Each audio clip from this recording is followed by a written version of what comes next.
and then some of my own stuff thrown in. So, yeah, there's just any way you can imagine you can make trees. Wire trees are fun. Well, I thought that would go a little longer, but it didn't. No. I started it in the middle of that conversation. So good morning, everybody. I've been threatening to do that, and I thought it would go a little longer, but Well, we surprised you. We knew what you were doing. That you'd be the first. Good morning, everybody. Dennis isn't with us today. He and Gail are taking a weekend off, and so they're on the road traveling. She's running over people or something. I'm not sure what's going on. But anyway, they're not going to be here. So Sparky's joining us this morning. And, here he comes. I hear the door. There he is. Yeah, there he is. I was trying to make a grand entrance. That's all. Right on cue. He had to fix his hair, and Yeah. he looked presentable. Anyway, morning, Steve, once you hit the lineup in there. Good morning, everybody. And welcome back, Claude. And welcome, Sparky. Yes. Today. School Kid River Valley John Napa Rails, Dwight Curley, Stephen Wigwag, my buddy Bernard, Dwight Curley, John Dillo, and we've got Rob T-Man. Good morning, Rob. And did I miss anybody? Almar, Digger. I think I said I'm Digger. Mark Pruitt's here. Okay. Well, I'm not seeing it. Digger's here. Hey, Digger. And we got a new one. We got the Chicago Northwestern Mondavi line. Good morning, Scott. Paul. Yeah. Paul Scott. August. Maybe his name's Yes, August. Paul, good morning. It's hard to tell from titles they put on there. I overslept this morning, and usually, Claude, we get on like an hour before and just talk. I woke up at a little after 6, and it's like, oh crap, we got a show to do. Good morning, Dennis. Well, he didn't realize I had just gotten up when he texted me, so I don't want to panic. We'll hope everybody's. I was up at like 3:30 this morning, so. Oh, good, gravy. I hope everybody's doing good. We don't really have a subject today. Sparky's here kind of as a guest, and I also want him to come on so he can talk about the YouTube meet in May. In May, right? Yeah, it's May 18th is like an unofficial start to it. So it'll be like a barbecue type thing, and we can all meet up because most people fly in on the 18th or take the train or drive in or whatever. So it gives you something to do that night. But the 19th to the 21st, Greeley, Colorado. So. And I wish I was going to be able to make that. I thought I was, and then it's just not going to work out. So, but I would love to have been there. That's a long drive for me, but I'd have drove it in one day. So it's about 11-hour drive for me. Ooh, it's 24 really? For me. So it seems so like it just seems like you're so close to it, Claude. Well, it's not. You know, Dennis isn't even all the way to the Panhandle, and it's 3.5, 4 hours to his house from here. About 3.5. So then it's another 8 or so getting to Denver area. And Greeley's north of Denver. It's about 45 minutes north of Denver. So, but yeah, it should be a good meetup. The Railroad Museum itself is worth going to see. Yeah, and that's what basically I'm kind of revolving the whole meet and greet around is the Colorado Model Railroad Museum, get more exposure to that basically. So the way the meet and greets go is this is where I'm taking a holiday and I let everybody on YouTube know. And if they meet me there, they meet me there type thing. But I'm going to be looking at museums when I'm there and some of the train yards, rail fanning, the museums. Like I said, there's tons of stuff to do in the area. So yeah. Oh yeah. There's a lot of stuff right in that particular area.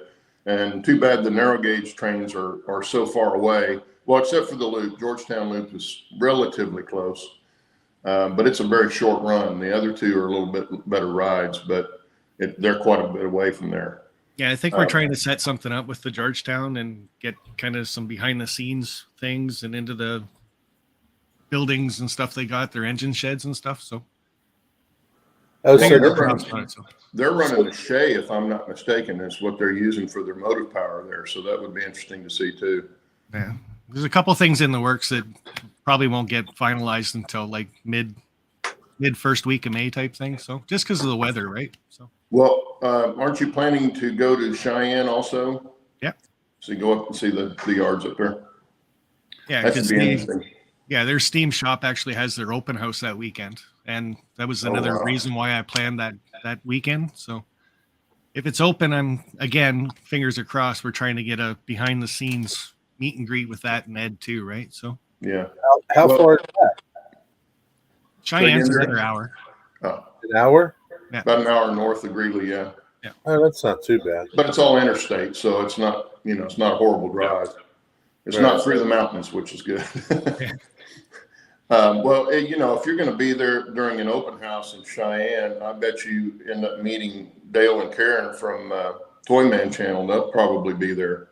I don't think he ever misses one of those. Yeah, and the invite is out to those two to meet us there too. Along with TSG Multimedia is going to be there. He's going to be doing a couple live streams during the event too. So it'll get Dennis, lots of coverage. Should be Sounds fun. like a good time. Dennis says Harry Bunk's Redwood's up there too. He said it's a must see. Is that the guy that passed away a couple of years ago, but it's still open to the public? Or I don't know. I can't remember the name right now. So. Oh, Brunk. He says Brunk. Brunk. Well, I didn't know Dennis was on. Yeah, Yeah. He also said, Sparky, he wants you to show that your turntable. Oh, that's way back in the back. So Well, I just wanted to ask Dennis if he was driving or if Gail was driving. This is kind of an inside joke from yesterday. Yeah. Anyway, well, yeah, I wish I could be up there. It sounds like it's gonna be a blast. And I like to fly fish for trout too, and so that would have been another thing I would have been trying to get done while I was up there, but I'm not gonna be able to make it. So yeah, like the meet and greet itself is 3 days long, but I encourage people to take extra time. Like there's so much more to do than just what we're doing. So and bring the family. It's a family holiday. So even if you take a few short drives through the mountains, if you're not familiar with the Rockies, it's incredible scenery, just incredible scenery. And another place, if you get down around Denver to go, is the Red Rocks Amphitheater. That's neat to see, even if you're not going to see a show, just go see it. And I didn't even know it was there, and I've been to Colorado all my life. Well, not all my life, but a lot of years, and never knew it was there. And a friend of mine took us up there last time we went up, and it was crazy. I mean, Beatles have been there. Everybody you can think of in rock and roll's been there. But it's a natural amphitheater, and they carved it out of the Red Rocks there just west of Denver. So it's kind of a neat place to see. So anyway, Let's see.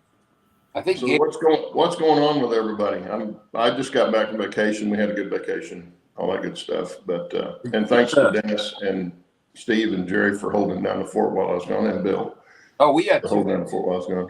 gone. It was fun when you were gone. Trust us. Yeah. Oh, they were good shows. I watched them. So well, Steve did a lot of the talking during the show too. It was amazing. I know. He actually can talk. Yeah. I tried. Well, Claude, you had a good show with Who's Big Bill Talking To. I didn't even know you were on. I didn't know either. For work and flipping around on the YouTube channels and seeing Big Bill was on. Go on, it's like, hey, Claude's on. That's great. Yeah, he hit me up just before we went on the trip. And so I said, well, I'm gone till the 12th. He said, well, how about the 14th? I said, fine. Because the first time I did a show with him a 3 years ago, however long it's been, we sat and talked for an hour and a half, 2 hours, during the test thing that he always does. And he's just a great guy to talk to. I mean, I'd love to meet him in person. But we had a good time and did the same thing here. When we did the test the day before, 2 days before, we sat and talked for an hour and a half, He's another one, Claude, that if you ever meet in person, he's a lot taller than he looks on camera. Yeah, I would imagine. Well, the thing was, the reason we got to talking so much the first time I did the show was I used to be a plumber, and he had worked in the industry too. Now, he wasn't a plumber, but he had worked as a plumber's apprentice for several years in New York. And so we had stories that were going back and forth with plumbing. But yeah, he's a super nice guy, just really nice guy. You've And met I told him Steve needs to get on the show. Why didn't you tell me you were going to be on? I would have liked. I completely forgot. I was on the trip before I remembered, and then it was, I couldn't text you because we were on the ship and didn't have internet. So Okay. we had two days free internet, and I put my phone down in the cabin and didn't even use it the whole trip. So I let her look up all the stuff we did, and I was just following behind. Now that's big. Put your phone away, turn it off. Well, normally I don't take it, but they've moved away from their paper schedules for the day. You can still get them, but you have to ask for them. And they've gone to an app on the phone. Well, that's just not me. I don't do that. About the most I do on a phone is text somebody or call somebody. Uh-huh. I use it for this, but I don't. Apps and stuff and me don't get along, so I get too frustrated with them. Yeah, Container Man 68 is just saying he missed that show and it's replay time, and I always catch Big Bill, who's he talking to the next day type thing, because I'm normally cleaning up my shed and stuff. But that's how I found you on there too. And it's like, hey, that's Claude. What the heck? I didn't know. Like, Well, it caught me out of the blue that he asked me to be on again, and of course, I said yes immediately. Because he is such a nice guy to talk to, but they do a good show over there, and it's always fun. So, Yeah. And where does he live? I'm sorry. Where does he live? He's on Staten Island, Oh, okay. so that's why we made if you saw the interview, that's why I made the comment about, well, it's just a ferry ride, Bill. It might take you 3-4 days, but it's just a ferry ride across to get to Manhattan, because he was talking about going over to. Are being in this club or organization, whatever, and Heath's not here this morning, I don't guess, but Heath is starting a club. I guess it's a club. I'm not sure exactly what it is. And he talked about it on the show, I think, when you had him on, about having something for people in Manhattan or New York City in the area that have small areas to model in. I think he vaguely mentioned that on the show when y'all had him on, but that's what he was talking about. And I told Bill, well, it's just a ferry ride. It's a long ferry ride, but it's a ferry ride. I think it's called like small space modeling in New York or something. Something like that, yeah, which is a good idea for New York City, especially, or any place else like that that's got small areas. Yeah, I was teasing Heath on it because I said I want to join the club. He's like, you got a big area. I said, well, this is small compared to what I want. So. It's all perspective. Yeah, exactly. I don't want any more area. I thought I did, but I don't. Trying to make trees for what I've got is hard enough. Yeah, Not hard, but taxing enough. Let's put it that way. This keeps you out of mischief for a while. Yeah, it does that. Wife always knows where I'm at. So what are you doing, Steve? What am I doing? I'm going to wake him up. I'm not doing. I'm just looking at the chat. No, I had a buddy come by yesterday. I haven't seen in over 40 years. He's an engineer. He hired on with the Santa Fe in 1974, and then he went over. He's like working Amtrak, so he was always the San Joaquins that run up and down the valley. And when the railroads went to Santa Fe to oh, that's pretty cool. Oh, nice. Yes, Bill Gosney, and he's pretty well known in the rail fan industry. And he retired off of Amtrak. He was working over the hill from Sacramento to Sparks for a long time, and then but super nice guy. Last time I worked with him was in 1980 when I was in the training program, and I had to fire Amtrak for 6 months, and he was running. And so last time I worked with him was the summer of 1980. Super nice guy, but he was up in Canada riding one of their passenger trains with a friend of his. long story, but anyway, he was driving through the area and said, "Hey, you know, I'm going to be in Grants Pass. You want to hook up? Like to see your little train." So he came over yesterday morning, and we had a brief time to catch up. He was kind of in a hurry, so he was here for a couple hours, and we did a little catch up and saw my little steamer, and then he went on his way. But other than that, I've just been working and haven't done anything. I want to get this thing out. I'm getting tired of looking at it. Get it out. Sitting in the snow. Yeah. Oh, yeah. Put a little snow plow on it. But, There you go. I don't think you push much snow with that. I don't think so. It's got enough trouble hauling your big butt around. Actually, last time I ran it, it did pretty good. Yeah, it looked like it was running really good. It really well. You get the oil off the rails, it runs pretty good. Well, that was it. Yeah, I'll have to show that video sometime. You trying to back it off the stand. that was too bad that we didn't get running up there. That would have been a lot of fun. Hey, I wasn't there just for that. I especially wasn't there for that. But that was gravy. We had a good time. We had a really good time that trip. I think actually talk about meet and greets. We need to plan a meet and greet at Train Mountain sometime. Oh, that'd be awesome. Yeah, like plan it ahead of time, you know, where everybody can. Now that I would try to make. Again. That would be a lot of fun. I don't know if I'd drive out this time, but No, I might have to fly out for that one. But fly out. Yeah, let's do. Steve, how close is that to San Jose?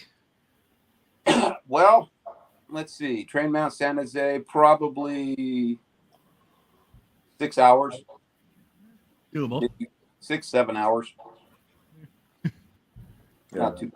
there's lots to do around there too, though. Yeah, you got Crater Lake. But yeah. Yeah, I was just thinking, like, if I went out that way, that would be the airport I would fly into. So, Well, you've got a regional in Medford, but that's an hour and a half from there. Then I think you can fly into Klamath Falls, and that's about 30 minutes. But Is Klamath Falls closer than Medford? yeah, Really? I thought it was on the other side of Medford. well, it is, but it's closer to Train Mountain. Oh, to Train Mountain, yeah. Yeah, I'm thinking of Grants Pass. Yeah. Klamath Falls is about 25, maybe 25, 30 minutes. Yeah, it's not very far from Train Mountain.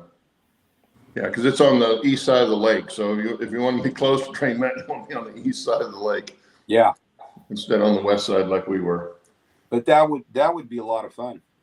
Yeah, yeah, that'd be a good place to meet up. Mm-hmm.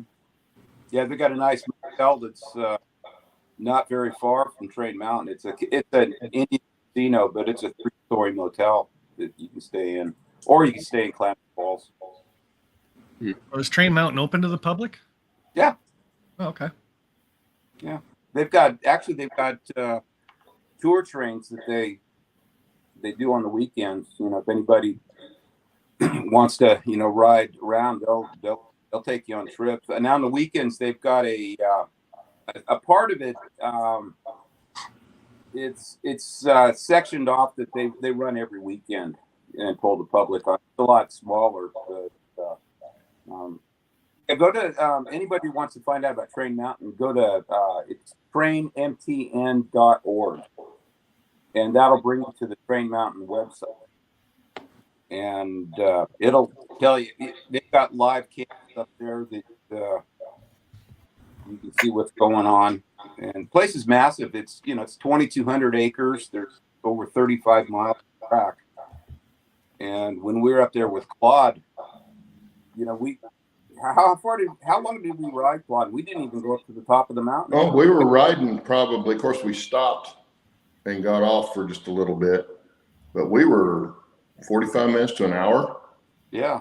And we never got out of sight of the yard and stuff. Yeah, I mean, you only The saw main gate area. but the place is massive. Yeah, because I can imagine if you go up the hill, it's a ride. Because like I said, we didn't go very far away from the gate. There's so much track right there that they ran around on that we were riding for almost an hour, I guess. That'd be Yeah. close to that. I mean, a round trip up to the top of the mountain at Hope Circle from Central Station is 4.5 hours. What? Wow. Yeah. Yeah. Wow. Yeah, it's a lot bigger than you think it is.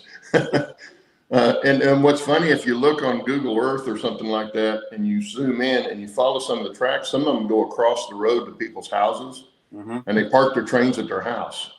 Yeah. So I mean, it's a massive place. It really is. It's They're so lucky they didn't get any more of that fire than they got a few years ago. That was actually kind of a blessing in disguise because it's all starting to grow back now, you know, and green up. But now that the trees are gone, it's amazing how far you can see. It's like a whole different world up there now. Imagine. It's a long ride on one of those little trains. But, So is there bathrooms along the way? Yeah, there's a tree behind every curve. Yeah. Not everybody's going to Oh, there used to be go before the by fire. a tree. But no, there's lots of little places you can stop, and because you've got watering stops all along the way for the steamers, and everywhere there's porta potties, and they keep them really clean. And Man, I can't see being on one of them things for 4.5 hours all cramped up. If you stop enough times, they've got nice cars that are really comfortable, you know, for anybody that wants to ride. But for like the little steamer I've got, I mean, that thing's uncomfortable even just for riding it a little while. But when you had that little gas switch, or even with that, that's a long ride. But you get up and you can stretch your legs. You don't do it all in one stop. That's one reason why it takes so long. But you pack a lunch and go up. The wives like it up there because they said it's like going for a hike without having to hike. You just watch the forest. Yeah. And the guy, the train I'd want to ride is the one. Who was the guy that had the train parked next to yours? That big. Okay. It's like a 2.5-inch scale. I think it's 3.5-inch scale. 3.5-inch scale narrow gauge fitting on the 7.5-inch track. That thing is huge. Absolutely huge. It looks the part. I would imagine, riding through the woods, it would definitely look like a full-size narrow gauge train running through there. It was so big. But he had big cars on his. And so it's bigger than yours? My little steamer next to his Claude, that thing looked like G-scale. Yeah. And really? I don't know if I've got that picture. Let me look. Oh, man. Yeah. You guys talk for a second. I'll see if I can find that picture. He's a super nice guy. Super nice guy. But yeah, everybody up there is extremely friendly, and most people can get a ride up there because even if the gate's always open. They open it in the morning and they close it at night, all through the week. And even if they don't have the tour trains, if there's somebody up there, they'll get. But they've got campgrounds and there's an RV hookup. So what's their season? They're open all the time. Like now? Like wintertime? Yeah. Yeah, there's guys that live up there. So they're running trains in the snow? Oh, they love it. Yeah. They fly snow up there. They've got a big rotary. Yeah. They've got a working rotary snowplow up there. No way. That'd be awesome. That would be fun. They've got a Jordan spreader up there. So that the guys that live up there just wait for the snow. No kidding. Yeah, so they go out there and plow it. That's got to be crazy. And that was one thing I always wanted to do before I sold my little gas switcher was to go up there in the time and plow snow. But I never got a chance to do it. How far of a ride is it for you? 3 hours? Just a little over 2. 2. Okay. Ain't that bad. But so I'm curious, the people that live up there that have tracks going to their homes, is it like from their backyards into the park, or do they cross roads? Or no, they've got properties right there on Train Mountain. They're not part of Train Mountain, but they join it basically. They're right to it, and they run tracks right out to their buildings where they store their trains. Wow. That sounds like heaven to retire to sometime. And yeah. Yeah, that could be. It's the go-to place. Neat. Yeah, but you'd have to like snow though. Yeah, they got quite a bit. I think at one point they had 3 feet. Yeah. Yeah, it's too much snow. Oh, well, it's better than the Sierras. Oh man, they've been running the Rotary up there for like the last 3 weeks regular clearing snow. They've got over 20 feet. There must be some videos of this little rotary up there on YouTube, right? Probably. Yeah, I'm sure there probably is. That's crazy. Yeah, I mean, there's actually on YouTube there's a lot of videos triennial last year. Yeah. But Okay, I think I finally got the picture. what are you doing? It's not a great picture, but it'll kind of show you the size of the one we were talking about next to Steve's train. Okay. Because it is a big difference in scale. Come on. Yeah. That's kind of a bucket list thing. You got to go to Train Mountain one time in your life.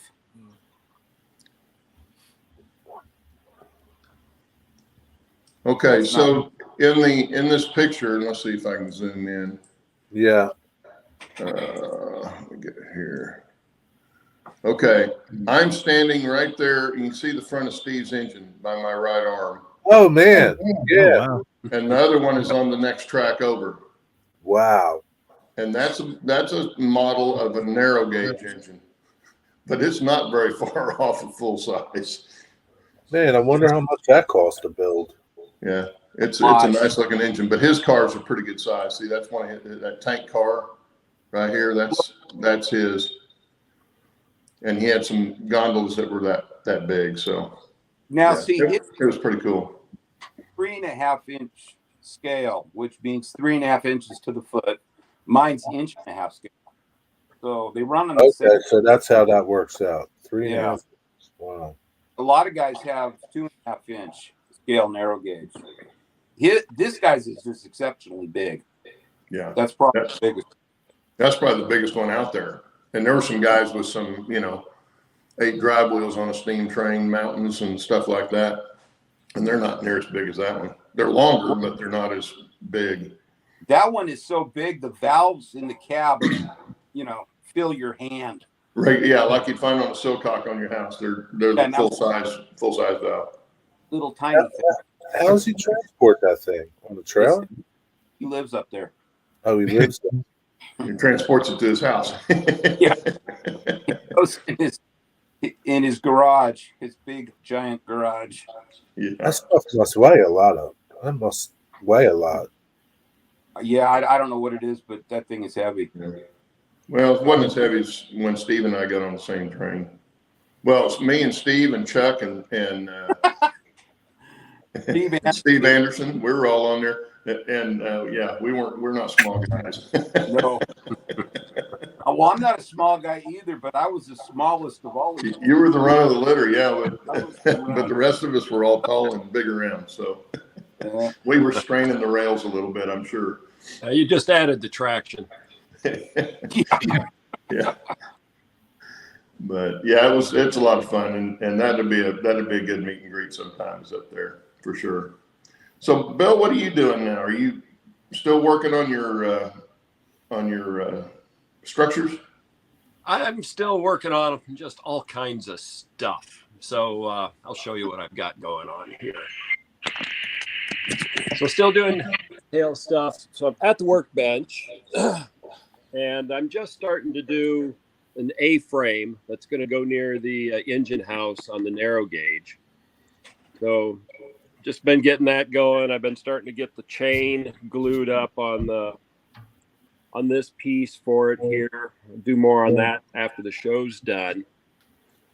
But then, since Dennis isn't here, I won't worry about making him too sick unless he's watching remotely. And hopefully my video's better this time. Last time it was locked up.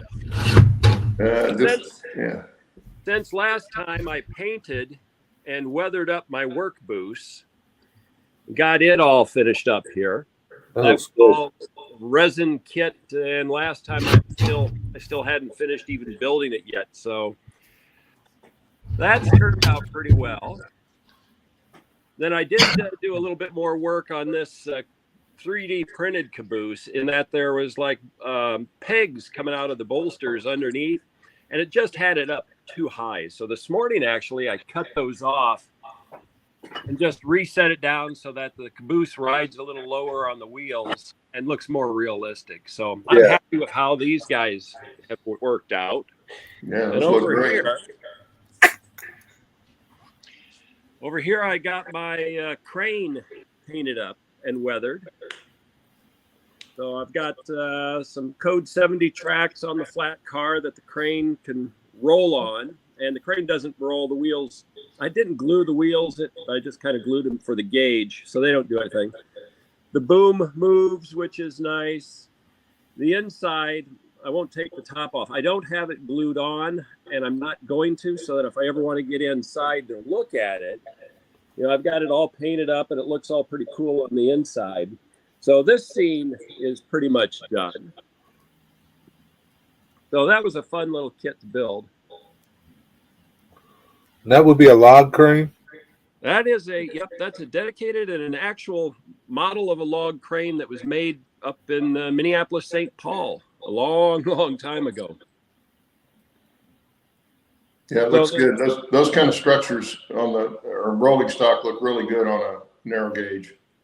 Yeah, and it was a fun kit. It was intimidating because I really hadn't done a whole lot of any resin kits. That's why I did the other ones, the little porter tenders, and then that work boost first before I started building this one. This actually didn't take long. Once I got everything trimmed and figured out how I wanted to do it, the actual assembly probably took about an hour and a half. And then the painting took about an hour and a half too. So I don't have much time in on it. And, the results, it looks pretty good on that scene, I think. Yeah, it looks really good. And then at the start of the show, we were talking about trees before we went live. So here's my latest scratch build right in here. And I don't know if you can see it well. What kind of tree is that? So it's a pine tree. Pine? And it's a combination of techniques. So the trunk is still the grapevine wire, about 7 strands in various lengths. The branches are wire, and they're made using multiple loops on each branch. And then the grapevine wire trunk is easy to drill into. So I drilled the holes and then glued the branches in place. Now, I did this different than what Boomer Diorama and what Train Fan Attic had shown on theirs, in that I assembled everything before I put the needle litter on them. But I've got a video that's going to come out like mid-April that shows the construction on this one a little bit. But it turned out really well. And I added some dead limbs down on the bottom of it. It's 14 inches tall, so it's a good-sized pine tree. It's got a nice shape. It was easy to build. I think I've got probably about 3 hours in this total from start to finish. And it's like we were talking before, the trees that I've got the forest, but then up front, I try to have some trees that have a little bit more detail. Like this one will pull your eye to it while I've got the cover in the background. All the other trees are furnace filter trees, right? Most of them. So all of the tall pointy ones are furnace filter trees. This one is grapevine wire with super tree material added on, and then heat shrink to glued in. So again, a little bit of a different technique. And then all of these are, deciduous trees in this cluster that are all super tree material and glued on to grapevine wire trunks for the most part. But it was fun. It was a fun little build to do. So I'm going to do a few more of them and scatter them into some different areas. Again, just where I'm wanting to pull the eye. Okay, so Bill, you said you took about 3 hours total to build that one. That was the first one, correct? Yep, that's the prototype for that particular technique for me. So if you were going to do, say 2 or 3 at once, or even just one more, how much time do you think you could cut off of that 3 hours? Now that you know what you need to do. I could probably cut a third of it off, because the trunks I could mass produce. I built these. I did like 3 sections or 3 wires at a time. I glued up the 3 wires, let it sit for a couple of hours doing some other things, then come back and then added the rest of the wires. So I didn't all glue it up at one time. Then the rest of it's easy. You put the glue on and Woodland Scenics ground cover or sawdust. So the trunks are fast. The wires, I could sit down and in about an hour, I can hand wrap the wires for these. Hey, Bill. And then I'm using Mod Podge, matte media as the adhesive on those to kind of, cover it with Woodland Scenics ground foam first, then put them in, nip off the loops, and then do the rest with, again, matte media just kind of dabbed on with a brush on the ends of the line or the wires, and then just sprinkle on the different ground foam and static grass. So it doesn't take long. Heath would like you to make 135 trees and scale for him, please. I've got probably about 500 N scale trees already on my N scale. Well, Lynn said, got the wrong one. Where'd it go now? See, it disappeared on me just as I went to click on it. Things scrolled up. Okay. Lynn said he bet you could, Bill, for around $20 a tree. To build one for $20 a tree or sell one? I think sell them. Actually, that's about kind of what I was thinking. So that was good. See, yeah, very good, Lynn. So like right here, I don't know if I've got it in the video where you can see it well, but here's a branch. These are extra. I did about 45 of these for that tree, and I still had some left over. I did it until it looked good. So this is just florist wire, a strand about, maybe a foot, 18 inches long, and then just wrapped up into loops. And I will use this on another build, is I'll cut the wire right about here or here, depending upon, if I'm making the shape of the tree. And then just a little hand drill into the trunk and a little dab of super glue. You put it in and, you've got a branch. Then instead of just cutting it one time, I've come in and I've nipped them back quite a bit. I'll cut off maybe a half inch of the outer part of the loop once I'm done and then spread it. Just gives it a more natural look when you're using it. And then you open up each bundle? Yeah, to an extent I will. I'll open them up and I'll kind of bend, some of them a little bit down, a little bit up, just so that you get kind of a fuller look. And then I went out in the garden last night and just pulled up a little dead tree that was growing out of my scrap pile. And these roots, this is the dead branches on the bottom of the pine tree. So I cut 3 of these off, glued them into the trunk, just to kind of give me those lower few branches that look dead. So I'll keep this for the next build. So these, it's really quick. Again, combination of what I do, what Boomer Diorama does, and what Train Fan Attic does. So, again, we can all be creative in what we do, and you can get some good results without spending a lot of time. And I think that's the thing too, is there's so many different ways to make a tree. I don't think there's actually a wrong way to make one. Yep, there isn't. You're right. The money you save, like if you go to Woodland Scenics or whatever and buy trees, you're getting 2 for like $25, where you can make 20 trees for $20. So yeah. There you go, Heath. There's hundreds of N-scale trees. I did not make all of them, but every one of them I have modified, even the commercial ones. And a bunch of them I did build. All of this sort of filler in through here on the N-scale, this is super tree material tucked in to kind of give it that airy look, but also fill in the forest. Well, Bill, he says send him an invoice when you're done. He'll get right on it. I'll tell you what, I love that N scale layout because that's what hooked me with your channel, was when you were building that one long time ago. Oh yeah, during the pandemic, hence its Yeah. name, Pan-Endemic Railroad. Oh man, yeah, that's what hooked me with you. She said, Well, you should have seen my wife's face when I told her that you had 3 different railroads in your garage. Yeah, because she's thinking, you're not thinking that, are you? Kind of probably the same face I get from my wife every time she comes out. Yeah. They have a tendency to do that, don't they? Oh. Well, Sparky, what have you been up to? I've got to get over to your channel. I haven't been over there in a little while. Well, like I said, I've been up since 3:30 because we got this thing coming up next weekend on the 25th. It's called the Double Headers Model Railroad Layout Tours. And I think they got 20 to 30 layouts. But basically what it is an open house for the area. So you sign up and you get, for $5, you pick up a map book type thing. And it comes with maps of all the different layouts in the area.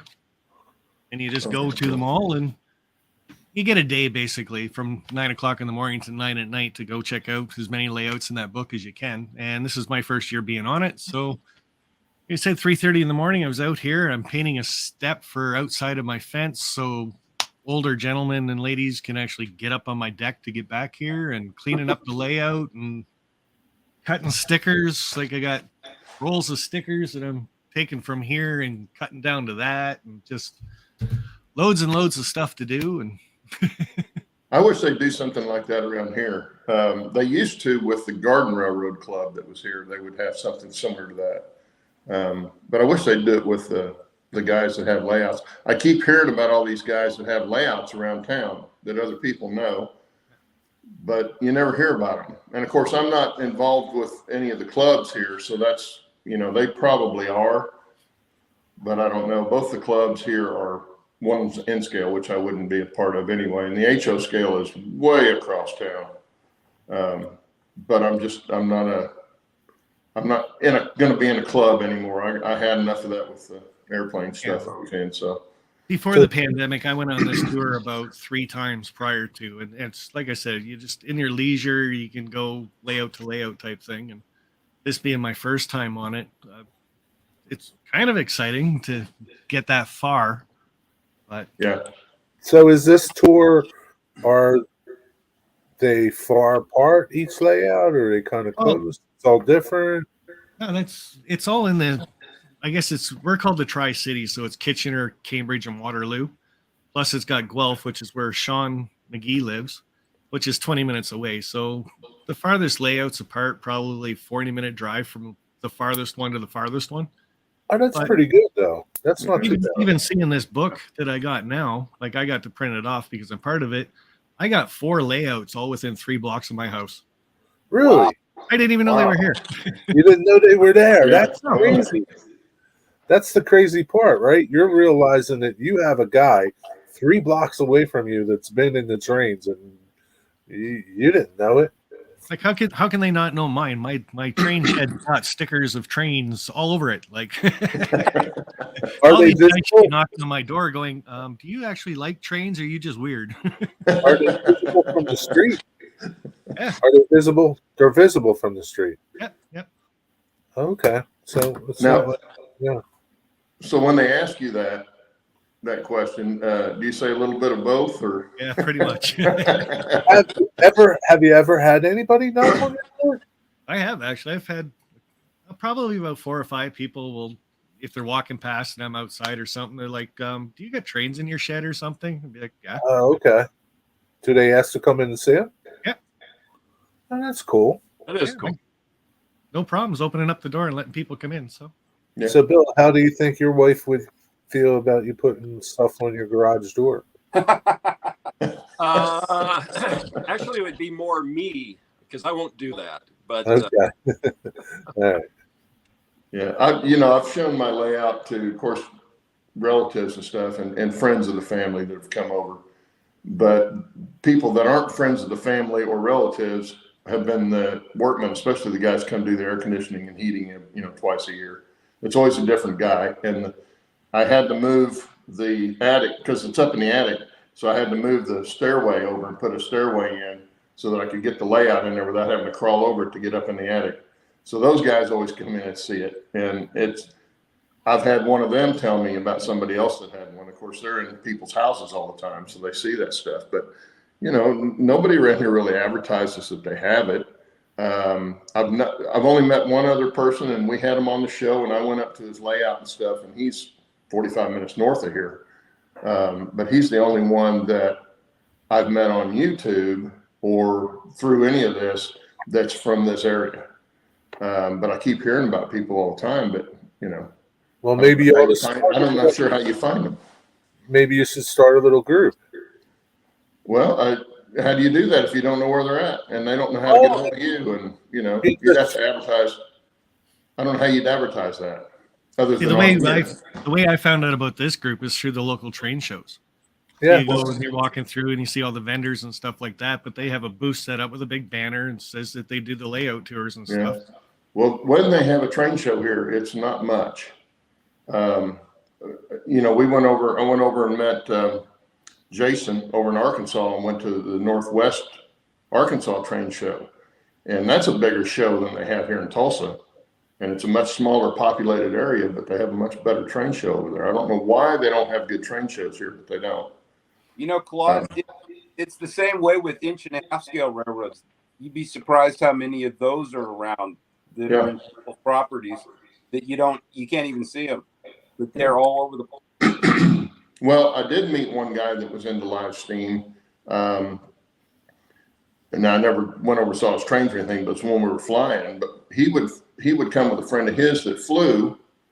And when we went to Arkansas, over Northwest Arkansas, and did a fly-in over there, he would always come and was always all the time telling us about his live steam stuff. So I knew about him, but he's over more Oklahoma City area, so he's quite a ways away.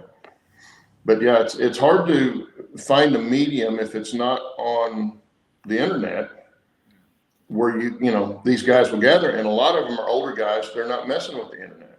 Yeah, that's not their thing. Yeah. So you know, how do you get a hold of them? You know, unless you put a sign in your front yard and hope they drive by. But you know, oops. Of course, I'm not looking for a club, so starting a group is even, you know, can be a little dicey in that regard. But so just to answer Heath's question there, I'll try to get that up there. This guy was kind of the founder of the layout tours. So okay, so he passed away. Yeah. Yeah, well, it's great that they do that. You know, and if they had something like that here, I would do it with mine. How many times a year do they do that, Sparky? Just once a year. Oh, just once. Okay. Yeah. Yeah, if they did something like that in Richmond, and if I knew about it, I'd open mine up as well. So I could open the garage door and let everybody see the trains. Yeah. Yeah, but like they do one here, right? But like, unless you're in the community model railroading, you wouldn't know about it. Like, it's not like they don't push it out anywhere. I mean, it's out there, but you need to find it. It's not like, you know, they don't take radio ads. Exactly. And I don't know why they don't. You know? When we had the flying club and we were going to have our annual event, we always called up the TV stations and said, hey, we're going to do this. You know, we're out here on city land, that kind of stuff. And boy, I mean, all the TV stations, ears would perk up, and we'd go take our planes to their station and do a piece on there. And we'd get a lot of people that come out, didn't even know we were out there. Yeah. You know, because we were out on the edge of town. So, yeah. But you gotta push it, advertise it, but you know. So here's the thing, right? When I volunteered at the Wilmington Western Railroad in Wilmington, right, just outside of Wilmington, that was you heard that all the time. I live 20 minutes away. I live 10 minutes away. I never knew you guys were here. I never knew this railroad was here. How could you not know? You pass by it, like, you know, but you heard that constantly. Like, I never knew you were here. Never knew you were here. Yeah. Well, I know there was people that drove by our field, and our field's right on a not a main road, but it is a main road in this area. And we've got a sign out front, had a sign out front and everything. And the only time people would take notice is when we were having a fly-in, because we'd have the banners out, we'd have signs pointing in the direction. But they would come in and say, I drive by this every day, didn't even realize it was here.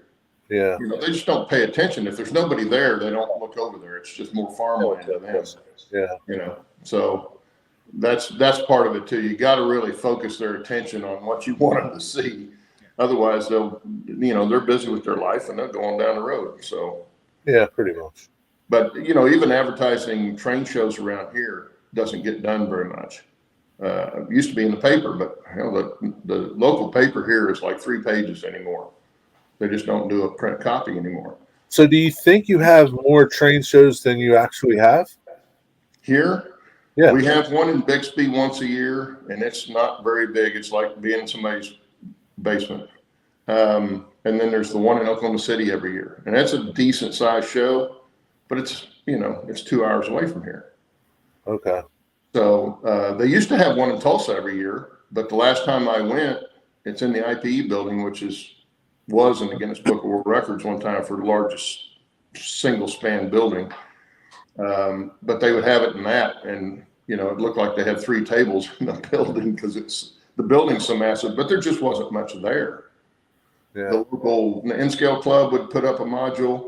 And then somebody else would bring, from out of town, would bring an HO scale module, and then the rest of it was vendors. So there just wasn't much there. And, So, and they charge you $10 or $15 or something to get in. If they charge too much to get in, which they had to do because of where they're at renting the space. Yeah, a lot of people aren't going to go. No, it chases a lot of people away. Yeah. The train shows around here are all basically organized by the same group or person. Mm-hmm. So as long as you're part of the email list, you'll know about every show that's in the area. Yeah. But again, you got to get on that list. So if you're not going to the shows or to how often do you go to a train store, right? Even to see this booklet's out at the OVR trains. And I even part of this, and I got up to the counter. It was sitting right there, but it was off to the side. So again, they're not pushed on people as much. And unless you're looking for these train shows or the tours or clubs and stuff like that, you're not going to find them. So. Yeah. We used to print up flyers for the fly-ins and stuff and put those around, the quick serve stores and stuff like that around that would allow us to put them on the window. Yeah. And get a lot of people that way. But the train shows don't do that. And no. And of course, the one in Oklahoma City has been going on for a long time. And so I've been down there a couple of different times. But you can see the whole thing in, 2-3 hours. And you've seen everything in there, including all the vendors. So it's a decent train show, but it's not huge by any means. And then again, it's 2 hours away. So, just to go from here over there takes a little bit of commitment of a day to do it. Well, speaking of the train shows, any of you guys going to go to the one in Denver? I think that's April 1st, isn't it? Not me. Not me. I wish I could. I tried to get my wife to move to Colorado years ago, and it didn't work. So, it's too far away from me. Isn't Bernard going to that? Bernard's going to that, isn't he? Yeah, Bernard's going. OVR Trains is going too. So. Yeah. Okay. Now, when OVR goes to the shows, they bring stuff to sell? No. They don't bring anything to sell? We're not allowed to sell anything over there. Really? Yeah. Because we'd have to fill out a bunch of paper. Even to bring stuff over to show, we have to fill out so much paperwork, and each piece has to have its own piece of paper, and they make sure you bring that piece back. You're not allowed to sell without a tax number, right? So Wow. That's why even go to the show? it's just word of mouth, same as why you watch YouTube. It's word of mouth. They just started their own train cars, but he's in Canada.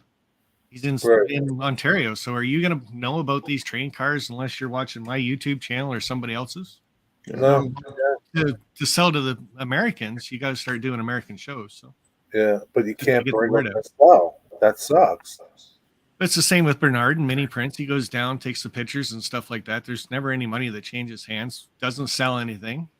It's just word of mouth, getting the image out there, and then everything's done by the website after that, right? So So yeah. Yeah, it's become a real hassle for a lot of that stuff. And I can't imagine some of these vendors that take a whole truckload of stuff to a train show. if they have to do that, you know. Oh that yeah, kind of documentation. do that. It's gonna be prohibitive for them. And Like- so if Bernard or OVR Trains actually produced the cars or the people or the prints in the States and had one employee, then they could sell. Yeah. But again, the tax number's got to be there. And then I don't know how it would work state to state after that. So So I wonder if it would be advantageous for them to set something up like that. I mean, like when Yankee Dabbler goes to shows, like I'll be, just happen to be at the store, and they got a show the coming, that weekend or something, and they're like loading their little trailer for like days, and it's like a huge process for them to bring part of their store to a show. well, talking to the director of the Denver show, and this is just kind of a roundabout conversation, but because of the sales tax for Denver, like that state, Yeah, Colorado, he can use their tax number for that booth. So Right. guys that are out of state type thing. So yeah, he just collects the taxes for that person, right? So, right. but again, coming over the border, and I guess for Americans to come to Canada and sell, it's like twice as hard. So Yeah, it wouldn't surprise me. Michael McCarville lives in. Mike, correct me. Do you live in Denver or Colorado Springs? I was thinking it was Denver, but yeah, he's going to have a booth at the Narrow Gauge Convention, which Dennis and I are both going to try and make in September. I'm hoping he makes it out to the meet and greet too. So Yeah, Where's that at? Where's the Narrow Gauge Convention? it's in Denver. It's at one of the hotels, convention center, place there in Denver. Up on the northern side of town, if I remember right. I don't remember the name of the hotel, but it's going to be in that area, in the northern area. I'm more worried about parking, or where you can park. But there again, too, they've got some decent public transit there. So depending on where I'm staying, you might be able to use public transportation to get to the venue. But the thing is, they've got the open layout tours, right? That are pretty far flung, and I think they're even going to have a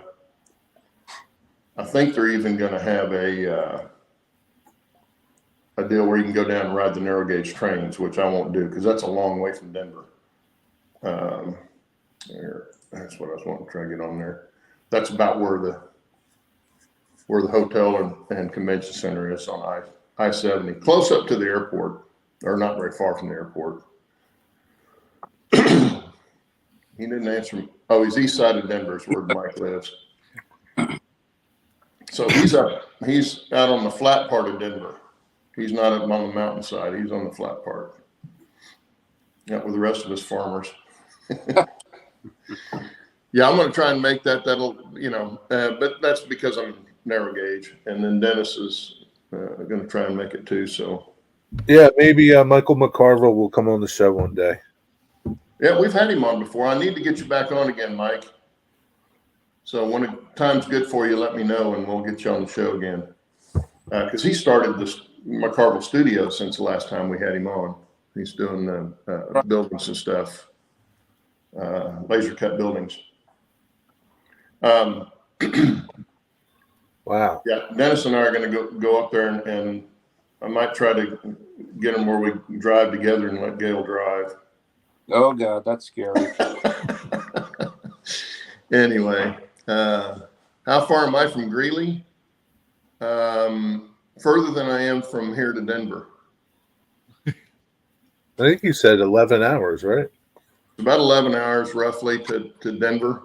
And then it's another 40 minutes to Greeley. So yeah, it's about probably about close to 12 hours minimum for me, depending on the traffic. So, and that's on interstate. So it's, Yeah. the problem is it's hard to go straight from here to there because there's not any, unless you take 2-lane roads through the country, through the cattle country, you're not gonna be able to go straight. And even that's not straight. It's gonna be, like zigzag through there. So the fastest way is really to go from here on I-35 up to Salida and then over Salina, Kansas, and then straight east on I-70. That's the quickest way, but it's also the most boring way. You're not going to the meet and greet, right? Chuck wants to know. No, I would like to, but if I'm going to go to the narrow gauge convention, I'm kind of hamstrung there because we just got back from vacation, and now that I'm on a fixed income, I always thought that would be a cool term, fixed income. It's not when you get on it, trust me, because now you can't say, well, I might make a little bit more next month or something like that. No, not going to. Gail says she's not driving it Denver. Not driving to Denver. Yeah. Good morning, Gail. But anyway, yeah, it should be a good show up there. So that's what I'm planning, and I think Dennis is also planning on going. So it ought to be a lot of fun. But I can't do both, so No. I have to pick and choose. Yeah. It sucks. Well, that's our hour, guys. Sparky, thanks for coming on. Yeah. And Thanks for Definitely. yeah. Well, next time Dennis isn't here, we'll have you on again.